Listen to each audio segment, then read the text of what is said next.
vârfurile la viță. Asta face. A pățit în prima dieta cu primarul. Bună ziua! Bună ziua! Și bine v-am găsit! Bine ați venit! Ce faceți aici? Uite, scoatem viță de aici și rupem mustățile, că a făcut mustăți prea multe. Ați ținut-o la stratificat până acum? Da, am ținut aici la forță să o scoatem. Câte zile ați ținut-o? O lună de zile. Uh-huh. La o lună de zile să scoate vița, să parafinează, să o ducem la bilioane, unde la școală. Și rupeți lăstarul care a dat? Da, da, mai rupem din el. Nu rupem de tot, mai rupem din el. Am înțeles. Ca să nu ia parafină multă. Bine, spor la treabă. Mulțumim. Mulțumim la fel.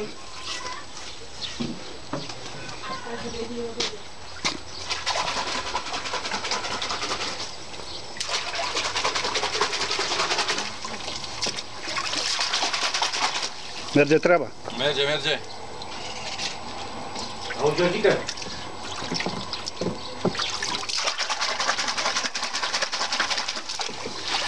Și de aici merge la parafinat, La nu? parafinat.